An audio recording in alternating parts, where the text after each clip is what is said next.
سینوها د فرعون د ځانګړي طبیب یادښتونه له میلاد څخه 1450 کاله وړاندې.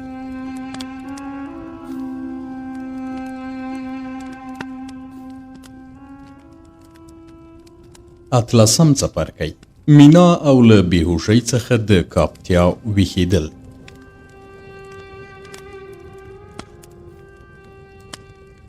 کله چې له ښاره دومره لرې شو چې د بابل د ښار روښنایي مو نه لیدله، مینا په مصري ژبه خبرې پیل کړې چې پارو وهونکي پرې نه پوهېدل.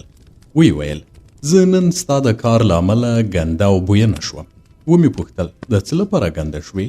مینا وویل د دې لپاره چې تا راته وویل خپل مخ، لاسونه او پښې په وینو سره کړم. اوس چې هر څومره ځان ووینځم د وینې بوی مې له بدنه نه لرې کېږي. ومې پوښتل له دې خبرو ستا مقصد څه دی؟ مینا وویل مقصد مې دا دی چې تا دوکه کړم او اړ دې کړم چې د وینې له امله پلیته او بویه نه شم. ومې ویل ای پستې ښځې، زه دومره ستړی یم چې ستا د خبرو حوصله نه لرم او پرېږده چې ویده شم، ځکه هغه زیار چې ما ستا د ژغورلو لپاره ګاللی زما د ټول عمر ستر زحمت دی. د مصر له دارالممات وروسته مې دغسې زیار نه و ګاللی، ځکه چې زحمت چې ما وګاله که یوازې بدني وای دومره به سخت نه و، خو کله چې انسان د بدني زحمت ترڅنګ له روحي پلوه هم تکلیف وکړي نو بیا ډیر ستومانه کېږي، او ما نن روحي او بدني دواړه زحمتونه ګاللي دي.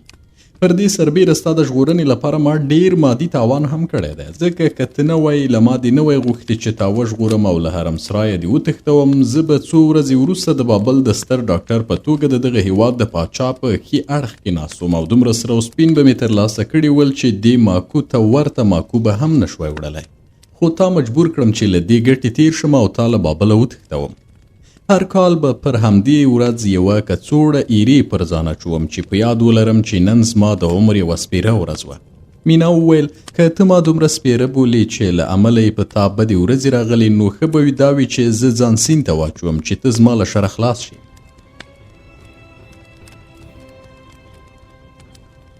له دې خبرې وروسته مینا وخوځېده چې ځان سمندر ته واچوي، خو ما ونیوله او ومې ویل مینا، سره له دې چې ما نن ډېر تکلیف کړی او لوی تاوان مې زغملی، خو د ډاډګیرنې لپاره دغه وسیله لرم چې ته مې ژغورلې. که ته ځان اوبو ته واچوې نو زما بدبختي به ډېره شي، ځکه چې پوه به شم له دې ټولو هڅو سره سره مې ته ونه ژغورلی شوې. زه تا ته د مصر او بابل په ټولو خدایانو قسم درکوم چې له دې فکره تېره شه او ویده شه، او که خوب نه درځي په یوې څنډه کې کښېنه چې زه ویده شم. ښځه غلې شوه، د بیړۍ په یوې څنډې کې کېناسته او ما هم پر خپل سر هغه ګلم چې مینا مې پکې تاو کړی و راکش کړ چې ویده شم. سره له دې چې د پسرلي د فصل 14مه شپه وه او بلبلانو د سیند پر دواړو غاړو سندرې ویلې او د سیند په دواړو غاړو کې د لک لک اوازونه اورېدل کېدل، خو د شپې په مهال د اوبو د سر هوا سړه وه. له څو شېبو وروسته مینا هم تر ګیلم لاندې راسره یو ځای شوه. ویې ویل له دې کبله چې پوهېږم هوا سړه ده، نو زړه مې غواړي ځان در نږدې کړم چې زما د بدن تودوخه دې ګرم کړي. زه د مینا په غږ سره ویده شوی وم. سهار چې له خوبه پاڅېدم احساس مې وکړ چې کښتۍ ولاړه ده او حرکت نه کوي. پاڅېدم ګورم چې پارو وهونکي پارو نه وهي. ومې ویل ولې پارو نه وهئ؟ هغوی ویل موږ له شپې تر سهاره پارو ووهلی او اوس مو لاسونه د پارو د لرګیو په شان وچ شوي دي، ملاوې مو خوږېږي، نور پارو نه شو وهلی او باید ډوډۍ وخورو.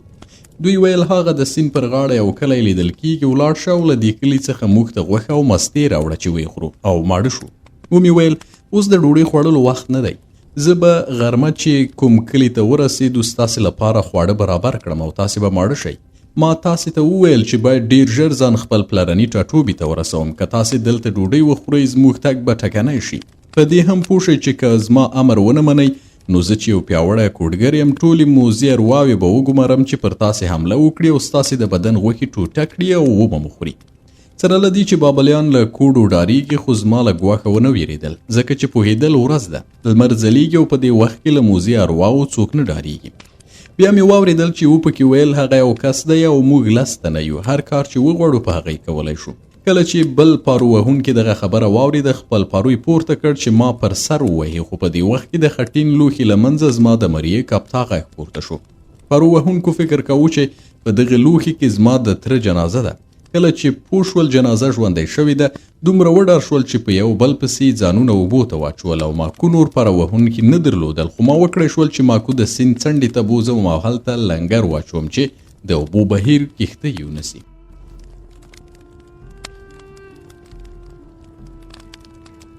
مینا چې له خوبه پاڅېده د سر ویښتان یې جوړول. زه په کتو ډېر خوشحاله شوم ځکه چې مینا تر هغه ډېره ښکلې ده چې ما د بورا بوریاش په حرمسرای کې لیدلې وه.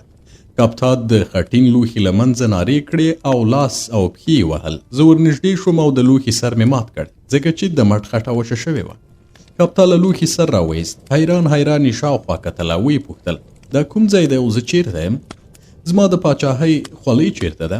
ولې د پاچاهۍ کالي نه لرم؟ فکر کوم چې لوڅ یم. ساړه مې کېږي او پښې مې داسې بې حسه شوې لکه چې یو زهر لرونکی مار چیچلی یم. سینوهه پام کوه چې ما ونه کړوې او دوکه مې نه کړې ځکه چې د بابل پاچا یم او پاچا داسې څوک نه دی چې ټوکې ورسره وشي یا دوکه کړی شي. ما هم د دې لپاره چې کاپتا ته مې سزا ورکړې وای او د هغه پرونی سپین سترګي مې جبران کړی وای ومې ویل تا هیره کړې چې پرون کله له بابله ووتلو تا دومره شراب وڅښل چې نشه شوی وې. هڅه دې وکړه چې په کښتۍ کې پارو وهونکي ژوبل کړي او تل دې همدا ویل چې د بابل پاچا یې او عدالت اجرا کوي. کله چې پارو وهونکي له تا په تنګ شول مجبور شول چې تا په دې لوښي کې بند کړي چې هغوی ژوبل نه کړي. کاپتا سترګې پټې کړې او په چورت کې ولاړ. له دې وروسته چې سترګې یې خلاصې کړې ویې ویل زه به نور شراب ونه څښم ځکه چې د شرابو نشې زه له حیرانوونکي خوب سره مخامخ کړم. ما کتل چې د بابل پاچا یم او په خلکو کې عدالت اجرا کوم. بیا مې ولیدل چې د بابل د پاچا بورا بوریاش حرمسرای ته ننوتم او غوښتل مې له یوې ناپوهې ښځې سره خبرې وکړم خو هغې پر ما حمله وکړه او زه یې ژوبل کړم. نورې پیښې هم وشوې چې اوس مې په یاد نه دي. د دې لپاره چې سرخوږ لرم او غواړم هغه درمل راکړي چې نشه کسانو ته یې د نشې مستۍ او سرخوږۍ د ورکېدو لپاره ورکوي. په داسې حال کې چې زما مرید دغه خبرې کولې ناڅاپه یې د کښتۍ په منځ کې مینا ولیده.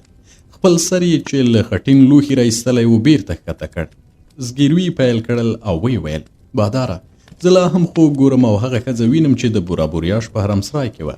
ای د مصر خدایانو له ما سره مرسته وکړئ ځکه لږ پاتې ده چې لیونی شم. کاپتا په خټین لوښي کې په ژړا شو او شیبه شیبه یې ویل زه به لیونی کېږم.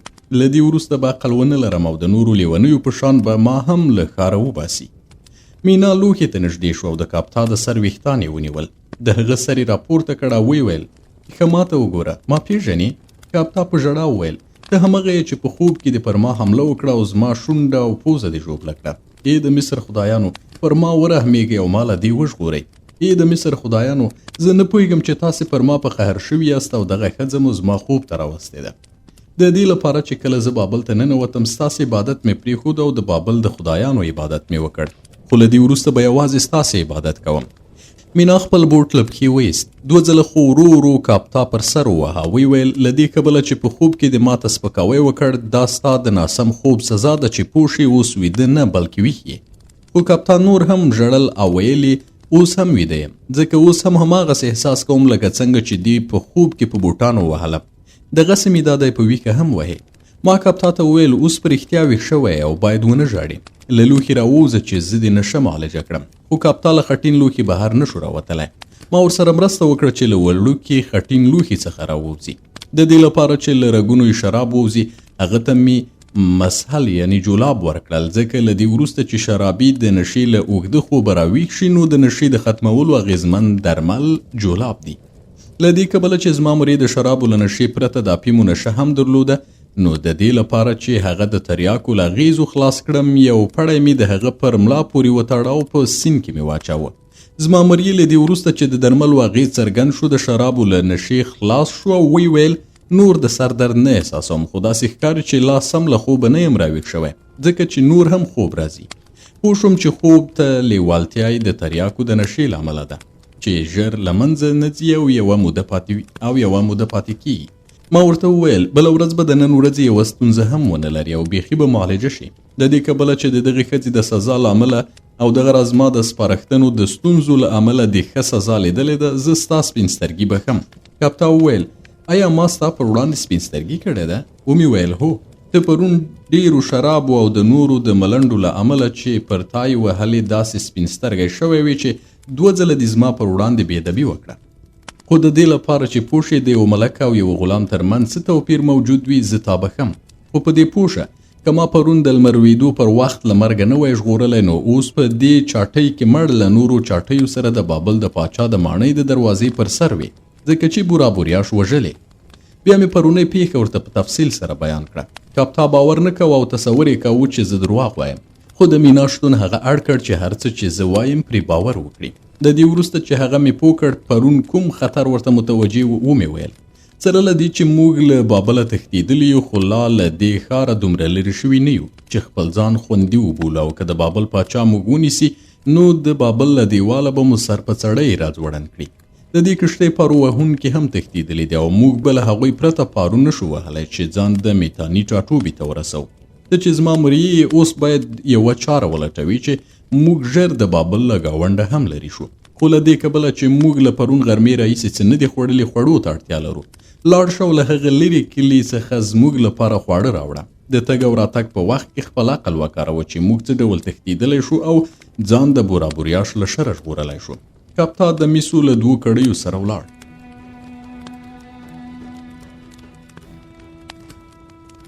دی چې کله بیرته راستنېده نو پر اوږو یو بار لېږداوه.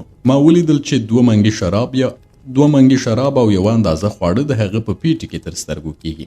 ومې ویل کاپتا فکر دې وکړ چې څه باید وکړو؟ کاپتا وویل هو باداره. کله چې زه له دې ځایه خوړو پیرودلو ته روان شوم فکر مې وکړ او په بیرته ستنېدا کې مې هم فکر وکړ. پوه شوم چې ما پرون خوب نه لیده او هغه څه چې ما کتل په ویښه کې تیر شوي ول. نو شراب ګناه نه لري ځکه هغه څه چې ما کتلي د نشې له امله دي. ما غلطي کړې او توبه مې وکړه چې نور به شراب نه څښم.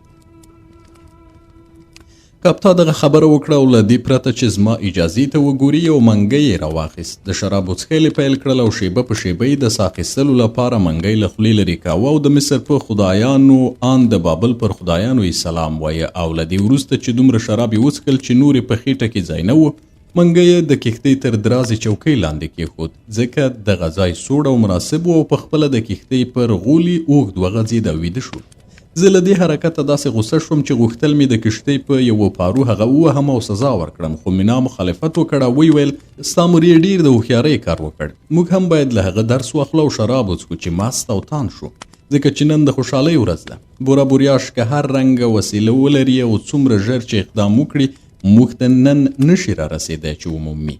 موږ باید له دې په سرلنۍ ورځ استفاده وکړو چې غنم د سیند تر څنګ شنه شوي لکلکونه سندرې وایي او هیلۍ په جګو ورمیږونو الوت کوي چې لاړې شي ځانونو ته ځالې جوړې کړي او هګۍ واچوي. ښایي بله داسې ښکلې او زړه راښکونکې ورځ زموږ په برخه نه شي. دې خبرې پر ما ډېر اغېز وکړه. ومې ویل مینا کله چې زه په بابل د منجمینو د کتو لپاره د هغو برج ته تللم د هغوی مې واورېدل چې انسانانو برخلیک د ستورو له لوري ټاکل کېږي او موږ به ونه کړای شو چې خپل برخلیک بدل کړو ځکه خو زه ستا وړاندیز منم. نن ورځ به دلته په خوشحالۍ تېره کړو او له دې امله چې هوا ګرمه شوې ده غوره ده چې اوبو ته ورګډ شو او ځانونه یخ کړو. کالي مو ویستل او په سیند کې مو ولامبل. کله چې ښه یخ شو او بیرته ماکوته ستانه شو ډوډۍ مو وخوړه او شراب مو وڅښل. مینا د دې لپاره چې ماته وښیي خپلو خدایانو ته څنګه ګډېږي د کښتۍ په غوله کې ونڅېده. ما ورته وویل مینا له دې زیاته مه ګډېږه.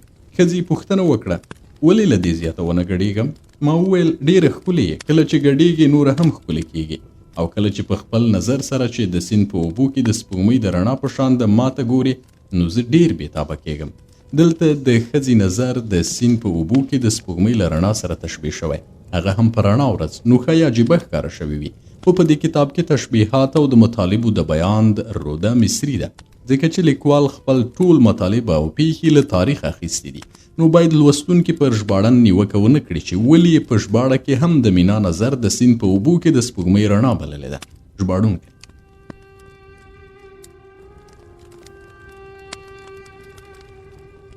خو زه نه غواړم چې یوې ښځې ته ووایم چې هغه زما خور ده ځکه چې یو ځل مې یوه ښځه خپله خور کړه او داسې بدمرغه کړم چې هیڅ مصری ډاکټر هومره نه دی بدبخته شوی.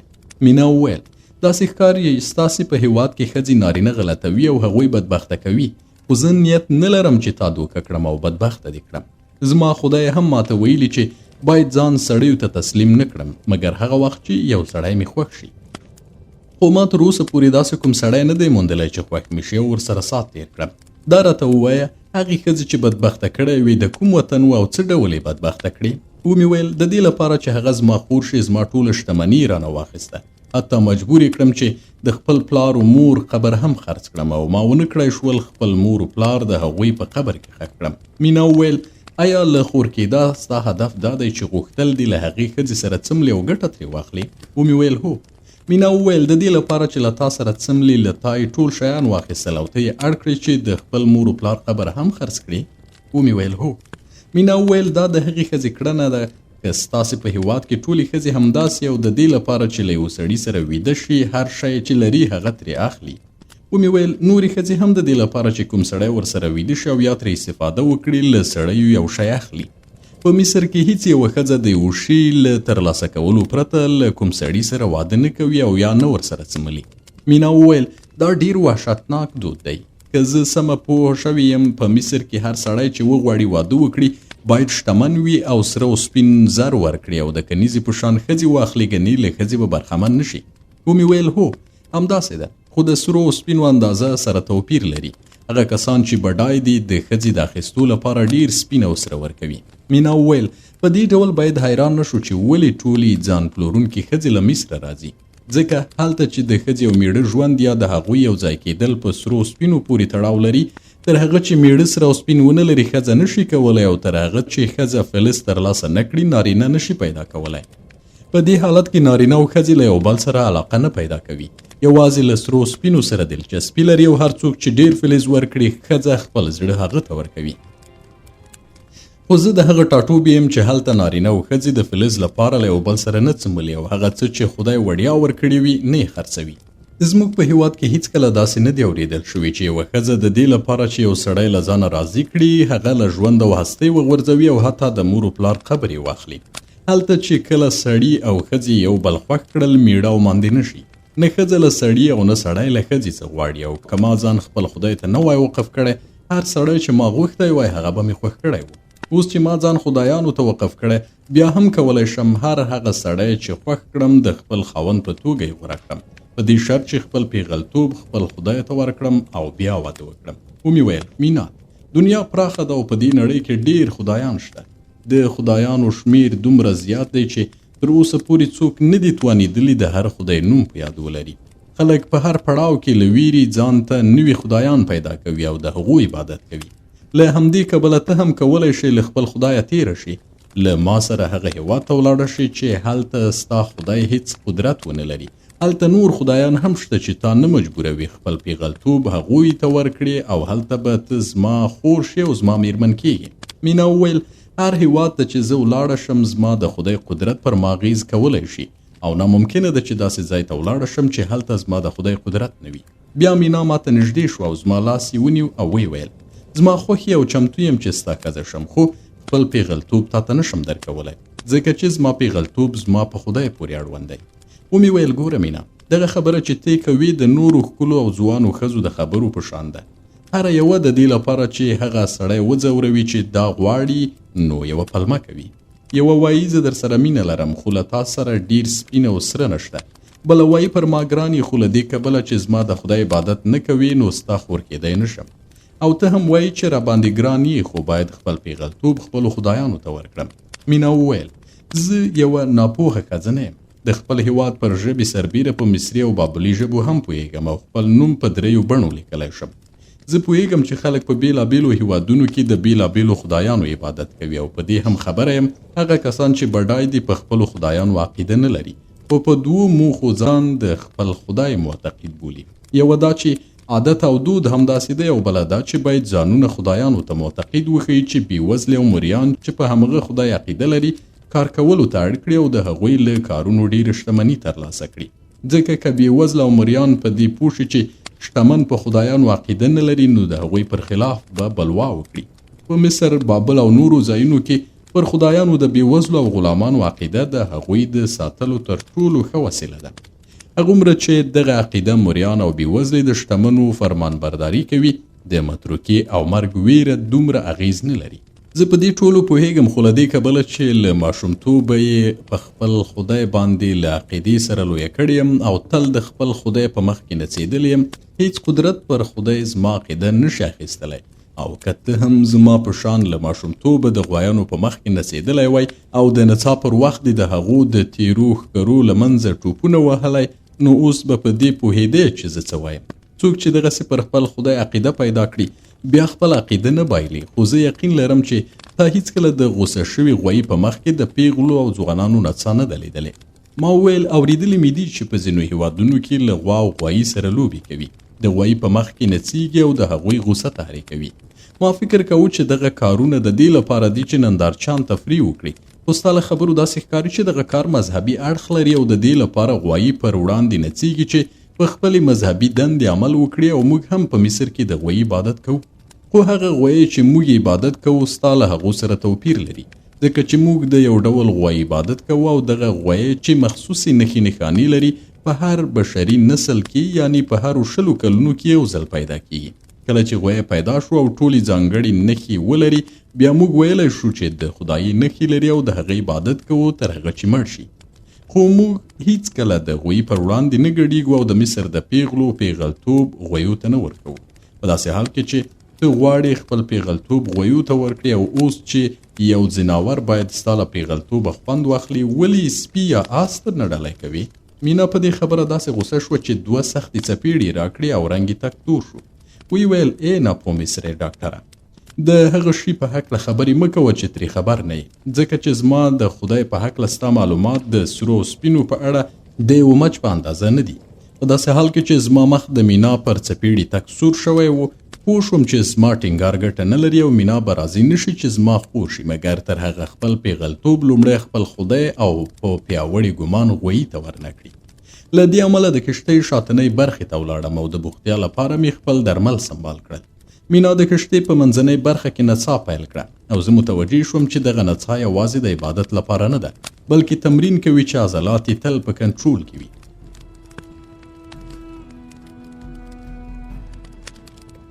مینا داسې نڅېدله چې یو عادي نڅاګره هغسې نڅا نشي کولی، ځکه چې کله به یې 2 لاسونه د کښتۍ په غولې کې ښودل، 2 پښې به یې داسې اوچتې کړې چې تا به ویل چې د هغې بدن له لرګي جوړ دی، او کله به یې ملا داسې د شا لوري ته کږه کړه چې سر به یې ځمکې ته ورسېده او پښې به یې هماغه راز پر مځکه نښتې وي. کله چې ما خدای ته د هغې عجیبه نڅا ولیده، نو پوه شوم چې د مینا په هکله زما ټینګار بې ځایه و، او څوک چې دغه سخت کار او زیار د خپل خدای لپاره ګالي نه چمتو کېږي چې زما خور شي، مګر دا چې خپل پیغلتوب لومړی هغه ته ورکړي. څوک چې پر خپل خدای دومره عقیده لري، د مذهب پر خلاف له هغې د کوم شي غوښتل ناشوني دي. نو فیصله مې وکړه چې د دې وروسته به له هغې ونه غواړم چې زما خور شي. له دې وروسته چې مینا ونڅېده، خپل بدن ته یې مالش ورکړ او کالي یې واغوستل. بیا د کښتۍ په مخکینۍ برخه کې کېناسته او ویې ژړل. ما مې خپل طبي وسایل پرېښودل او د هغې خواته ورغلم. په ډېره نرمي مې ورته وویل مینا ناروغه یې؟ هغې ځواب رانه کړ. زما لاس یې راټېل واهه او په زور یې وویل. ومې ویل مینا سره له دې چې تا ته ډېر لیواله یم، خو ډاډه اوسه چې هیڅکله به له تا ونه غواړم چې زما خور شي، نو له دې امله مه خفه کېږه او مه راڅخه ویرېږه. مینا سر پورته کړ او په یوه حرکت سره یې خپلې اوښکې پاکې کړې. ویې ویل ته څومره احمق یې چې خیال کوي زه له تا ډارېږم. زه له تا هیڅ ویره نه لرم او ستا له لاسه نه ژاړم، بلکې د خپل تقدیر لپاره ژاړم چې زه یې له خپل خدایه بېله کړې یم. که زه له خپل خدایه نه وای بېله شوې، دومره به نه وای کمزوري شوې چې ستا په شان یو سړي نظر مې څپڅپانده کړي. ما د هغې لاس ونیو.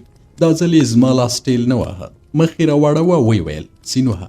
له دې کبله چې زه دې د بابل له پاچا وژغورلم، باید د دې خدمت په بدل کې ستا د ژوند شریکه شوې وای، خو که پوه شوې چې زما خدای څوک دی، په دې به حیران نه شي چې زه د دغه خدمت بدله نشم درکولی. موږ باید د خپل خدای په هکله له بهرنیانو سره ډېرې خبرې ونه کړو او په هر شي چې پوهیږو باید هغوی ته یې ونه وایو. خو زه درته ویلی شم چې زموږ خدای د سمندرونو خدای دی او په یوه غره کې په یوه سمڅه کې اوسیږي.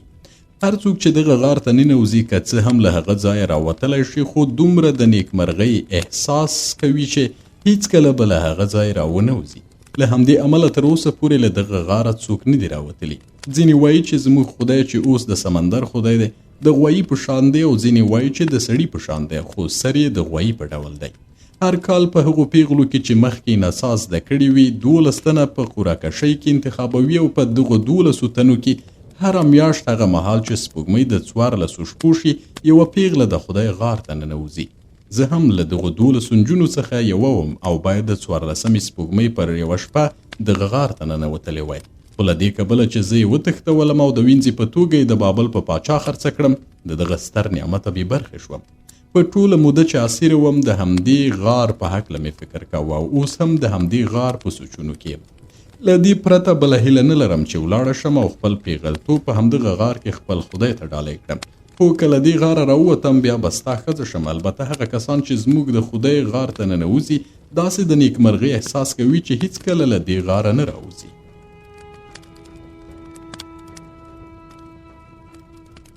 اوس زه پوه شوم چې د کرت د ټاپو د کومې سیمې یې.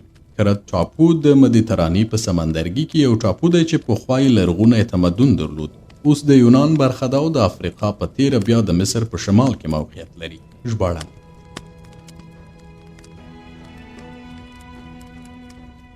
ځکه کله چې په سوریه کې وم هغه سمندر کچ کوونکي چې له کورت څخه راتلل ویل به یې د کورت د ټاپو د اوسیدونکو خدای په یو غار کې ژوند کوي او د غویي په شان دی. زه چمتو یم تا د کورت ټاپو ته ورسوم او چې هر ډول د زړه غواړي له خپل خدای سره هغسې معامله وکړي. مینا وویل سین وهه. په ټولو هغو نارینهو کې چې ما تر اوسه لیدلي ته یوازینی کس یې چې خوښ شوی مې یې. ځکه پر دې سربیره چې زه دې وژغورلم په تا کې داسې څه شته چې ما ستا لور ته جذبوي. خو نه پوهېږم چې هغه څه دي. زه غواړم له اوسه تر هغه وخته چې زما ځای ته رسیږو زه او ته په خوشحالۍ سره ژوند وکړو. او بیا هم وایم له دې وروسته چې خپل پیغلتوب مې خدایانو ته ډالۍ کړ که له غاره ووتلم ستا ښځه به شم. بیا مینا په خپلو لاسونو زما مخ ونیو. خپل مخ یې ما ته نږدې کړ او خپلې شونډې زما پر مخ وموښلې. ما یې مخ ښکلوه او دومره خوند یې کوو چې کله مې خور شوی وای دومره خوند به یې نه و راکړی. کله چې شپه شوه زما مور یې پاڅېد سترګې یې وموښلې او خوله یې وازه وازه کوله. ویې ویل ای آمون یعنی د مصر ستره خدایه زه شکر کوم چې زما سر درد دې ختم کړ او اوس مې سر د هغو میسو په شان درد نه کوي چې د سندان او څټک ترمنځ وي. خو خېټه مې دومره وږې ده چې ته وا څو ځوان زمري پکې ګرځي او ډوډۍ غواړي. بیا له دې پرته چې له موږ اجازه واخلي ولاړ شو او له هغې ډوډۍ څخه یې لږه راواخیسته چې ده په خپله اخیستې وه. ویې خوړه او تر خوراک وروسته به یې د مرغانو هډوکي سیند ته اچول.